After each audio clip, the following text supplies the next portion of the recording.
हर इंसान की जिंदगी में पहली बार हुई कुछ बातें बहुत खास होती हैं।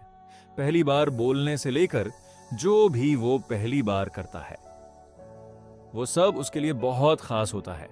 जैसे पहली नौकरी, सैलरी, शादी या पहला प्यार, और कुछ चीजें ऐसी होती हैं जो हम नहीं चाहते हैं। ऐसा ही कुछ आज छवि के साथ हो रहा था, जो वो बिल्कुल भी नहीं चाहती। आज उसकी शादी है, वो भी ऐसे लड़के से जिसकी उसने फोटो भी नहीं देखी। वो ये शादी सिर्फ अपने पिता की खुशी के लिए कर रही थी। वो अपने पिता से बहुत प्यार करती थी, इसीलिए अपने सपनों को मारकर इस शादी के लिए तैयार हो गई। उसके परिवार वाले भी बहुत खुश थे।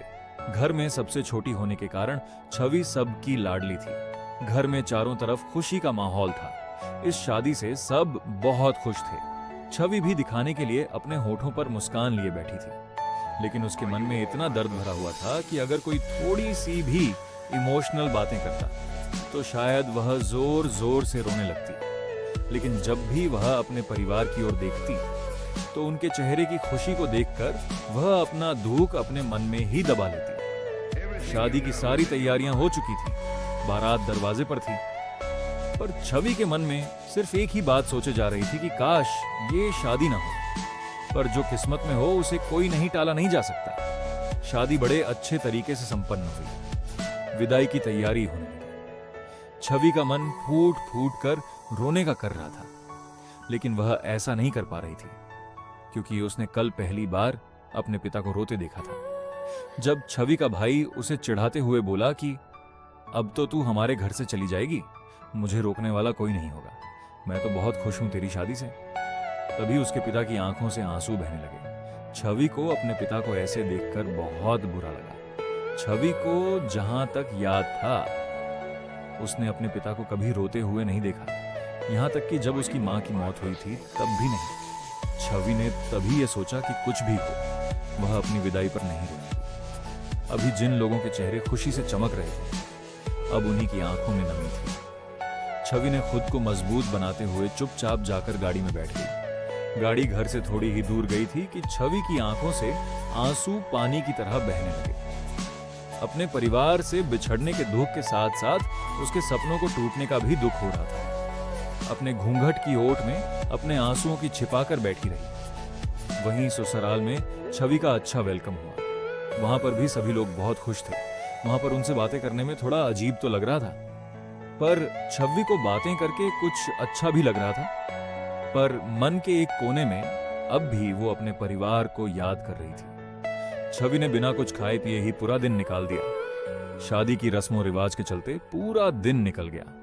रात के फंक्शन की तैयारी होने लगी। घर में खुशी के माहौल के चलते छवि अच्छा महसूस कर रही थी। तभी वहां किसी ने छवि को धीरे से कहा, तो बताओ कैसा लग रहा है तुम्हें? वह छवि की ननद थी। आज रात की फुल तैयारी हो चुकी है। छवि को कुछ समझ नहीं आ रहा था कि वह क्या बोल रही है। छवि ने जवाब देते हुए कहा, तैयारी किसकी? उसने हल्की सी मुस्कुराहट के साथ कहा, आज रवि भैया के साथ आपकी पहली रात है, भूल गई क्या आप? ये सुनकर तो जैसे छवि सांस लेना ही भूल गई हो। उसका चेहरा एकदम से पीला पड़ गया। वो इतनी दुखी थी कि इस बारे में तो वो सोचना ही भूल गई थी। बात सोचकर ही उसका दिल जोर जोर से धड़कने लगा। जैसे तैसे करके छवि दूध का गिलास लेकर कमरे के दरवाजे पर पहुंची। उसके पैर वहीं जम गए। वह घबराहट के कारण अपना हाथ भी नहीं हिला पा रही थी। छवि ने जितना सोचा था, ये उससे कहीं ज्यादा मुश्किल था उसके लिए। वह पहले किसी रिलेशन में नहीं रही।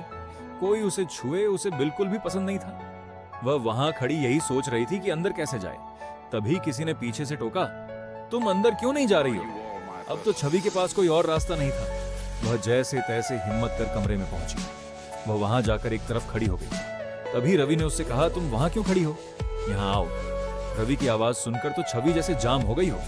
वह धीरे धीरे बेड के पास गई और एक कोने में बैठ गई। उसने अपने कांपते हुए हाथों से रवि की तरफ दूध का गिलास बढ़ा दिया। दूध का गिलास लेते वक्त रवि के हाथ छवि के हाथ से टकरा गया। छवि ने जल्दी से अपना हाथ पीछे खींच लिया। रवि को यह देखकर थोड़ा अजीब लगा, पर उसने सोचा शायद वह बात करने से झिझक रही है। इसलिए उसने खुद ही छवि से बात करना शुरू कर दिया, ताकि छवि थोड़ा कंफर्टेबल महसूस कर सके।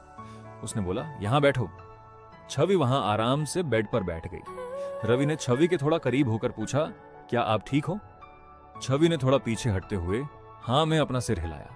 जिस लड़की कभी किसी लड़के से अच्छे से बात तक नहीं की थी, आज वो एक लड़के के साथ अकेली थी। इसी बात से उसका दिल बैठा जा रहा था। शायद वो इतना ना घबरा रही होती अगर वो रवि को पसंद करती, पर वो तो ये शादी ही नहीं करना चाहती थी। रवि को पसंद करना तो दूर, उसने तो उसकी फोटो भी नहीं देखी थी। सच तो ये था कि उसने अभी तक रवि का चेहरा नहीं देखा था। उसने यह शादी सिर्फ अपने पिता के कहने पर की थी, क्योंकि वह उन्हें चाह कर भी मना नहीं कर सकती थी। रवि जैसे ही छवि के करीब गया, उसने उसे थोड़ी दूरी बनाते हुए कहा, उसे पीरियड्स आए हुए हैं। ये सुनने के बाद रवि ने छवि की ओर देखा और पूछा, कब? छवि रवि का मतलब समझ गई और वह हकलाते हुए बोली, आज ही। ओ रवि ऐसा कहकर पीछे हट गया। तब कहीं जाकर छवि से चैन की सांस ली।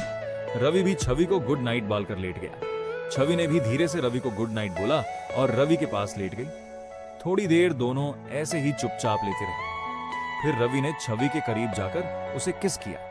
जैसे ही रवि के होठों ने छवि के होठों को छुआ, तो छवि का दिल और भी ज्यादा ताजी से धड़कने लगा। उसे रवि का इस तरह से उसे किस करना बिल्कुल भी अच्छा नहीं लग रहा था, पर उसने कुछ कहा भी नहीं, बस अपनी आंखें जोर से बंद कर ली। रवि ने छवि को ऐसे देखा तो वो पीछे हट गया, एक और होकर आराम से सो गया। उस दिन दोनों के बीच कुछ नहीं हुआ। छवि ने भी चैन की सांस ली। नेक्स्ट पार्ट के लिए चैनल को सब्सक्राइब करें